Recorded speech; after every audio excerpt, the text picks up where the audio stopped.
喂，Hello，大家好，我係 Eric。咁啊，話說睇開嘅觀眾都知道啦，我最近咧就要入紙啦，準備因為事關咧過嚟加拿大做嘢都夠1年啦。咁咧入紙之前咧就有樣好大單嘅嘢要做，就係咧要考呢一個嘅英文試啊，去睇下我英文能力夠唔夠。因為咧呢個 IRCC 即係加拿大移民局咧，要我哋申請 PR 之前咧就要去做一個英文 test，去證明我哋嘅英文能力係足夠喺呢邊生存嘅。咁所以咧今日就大單啦，要做我平時最唔擅長做嘅嘢，考試，仲要係去考英文。咁考英文咧已經係好耐冇去做嘅事啊，即係對上一次做咧已經係入大學之前添啦，係考個 DSE 咯，重考 DSE 考個英文之後就已經冇考過啦。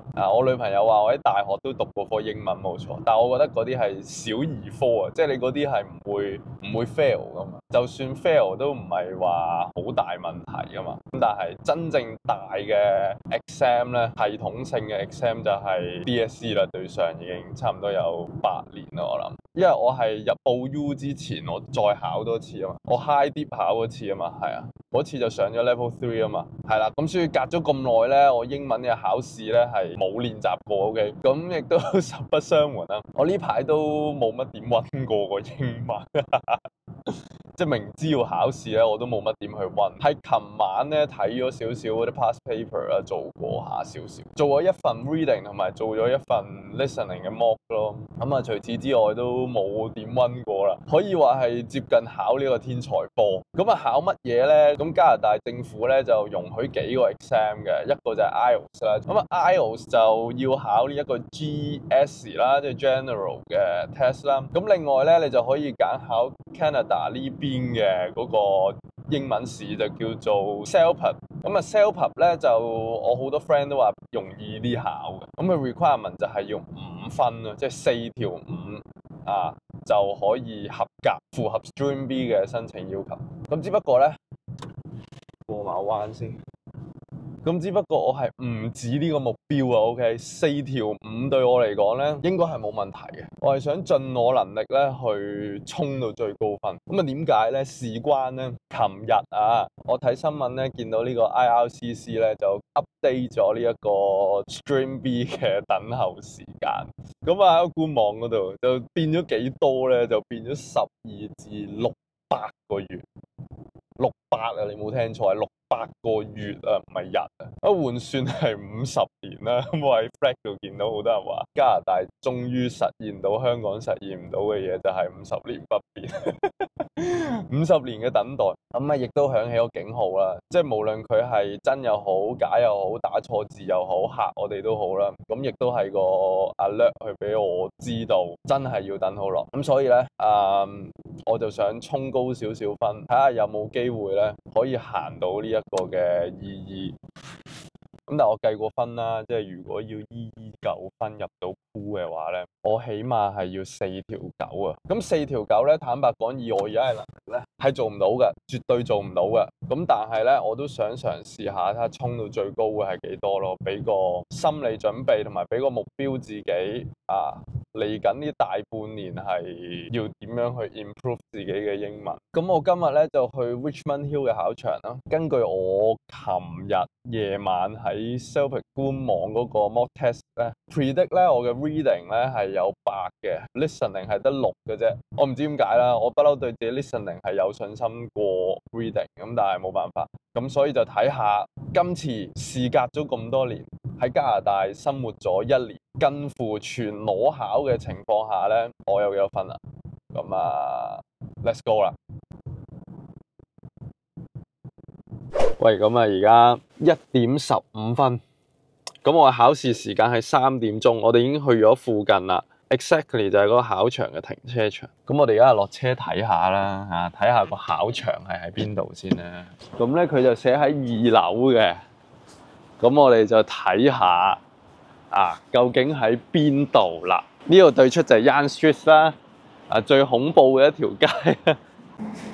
203 CELPIP Test Centre 就係呢一度啦。點睇都唔似有2樓喎呢度。你覺得我會有幾多分？全七啊！全七咁睇得起我啊！全七可以入 EE 啦喎，不過一定贏唔到。誒唔係喎，唔喺呢邊喎，咁喺邊啊？呢度啊，2樓，似上面喎。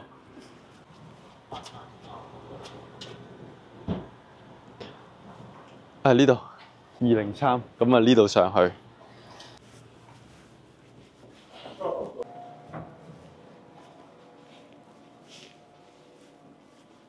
哦，呢度要撳掣入去。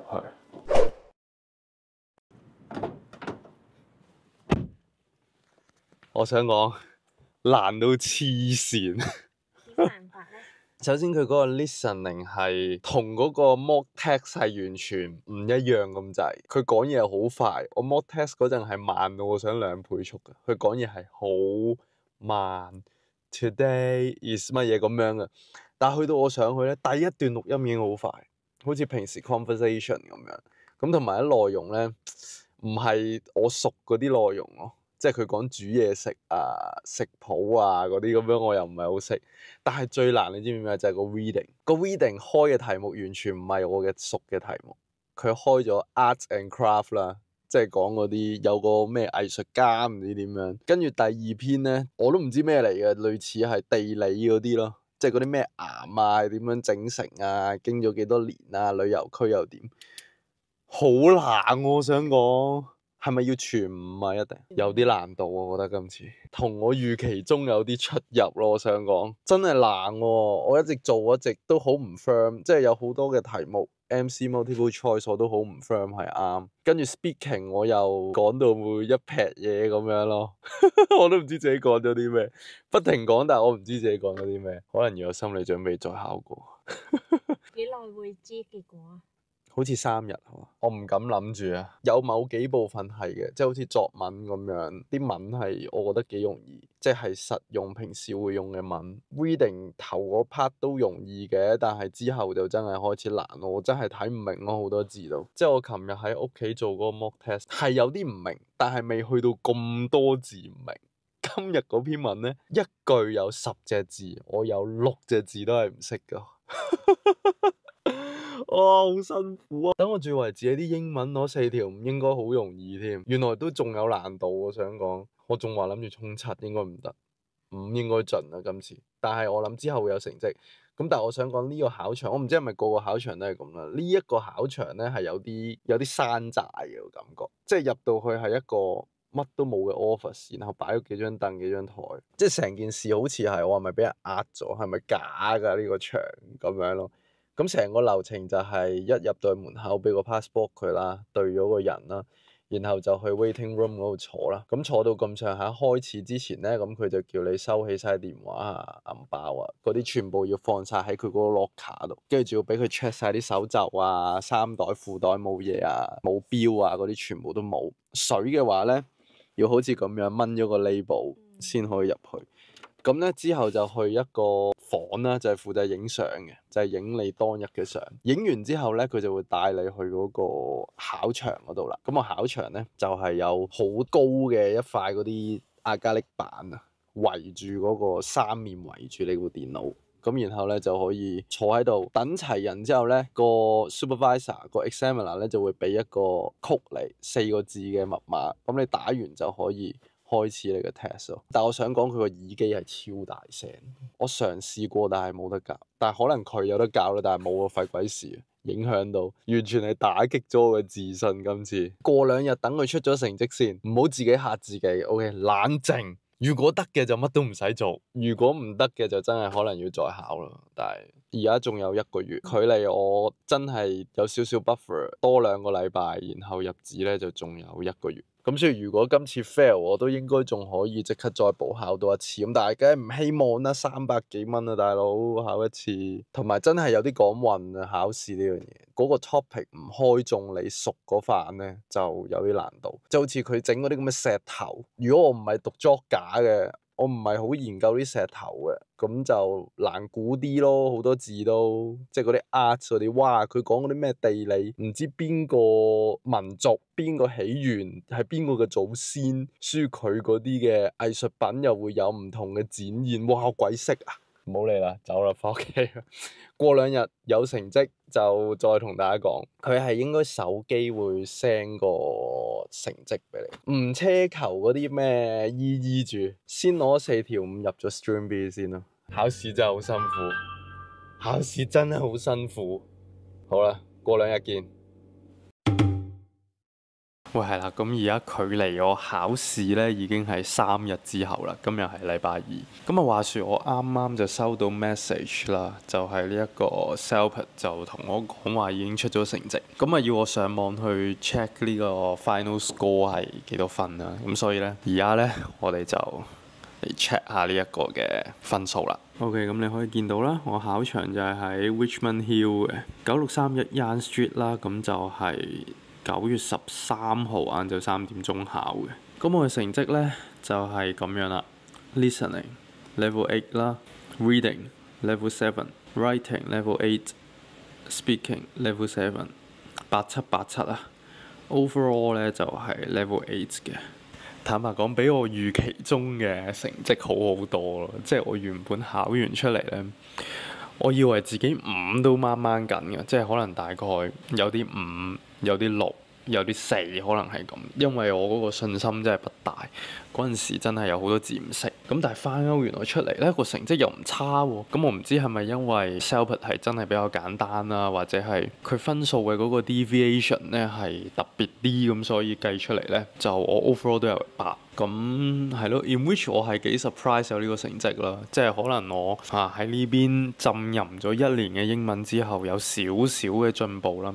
因為我相信呢個成績，如果我啱啱到步1年前考咧，我諗未必考到呢個成績。咁所以咧，有進步嘅我會話，咁只不過咧係遠遠未足夠嘅。OK，我係1個9都冇啦。咁如果我要 apply EE，我要去搶高我嘅英文咧，我坐底起碼要4條9。咁呢次考試咧，我覺得 kind of 係俾到信心我咯，即係話俾我聽，我係有機會嘅。1年之內睇下可唔可以衝到4條9，或者有啲10添。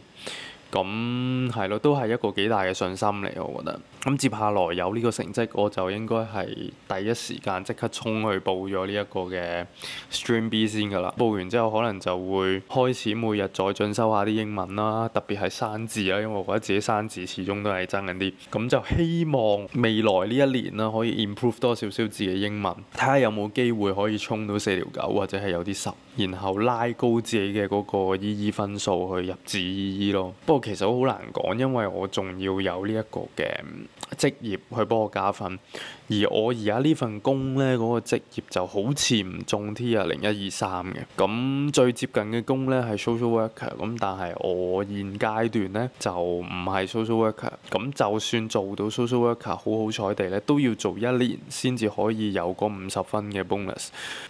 咁所以係有啲難度嘅。咁但係先提升咗自己英文先啦，因為英文就算我唔做 social worker，唔 apply EE 對我嚟講都好有幫助。咁係咯，一步一步嚟。咁希望啦，係咯，我呢段時間裡面可以再 improve 一下啦。暫時嚟講叫做放心啦，即係唔使重考啊，唔使再俾錢，順順利利咁入紙 Stream B。咁下條片應該可能就會講下我入紙嘅經過或者係一啲諗法啦、擔憂啊，我唔知道啊。總之下條片應該係關於入紙啦，見步行步咯，睇下之後係點咯。係啦，咁今日呢條片咧去到都差唔多啦。咁啊 Celpip 就大步攬過，冇穿冇爛 ，OK。咁啊，如果中意我片個 like 啦、subscribe 個 channel 啦、share 俾你朋友啦。咁我哋下條片再見，係咁先，拜。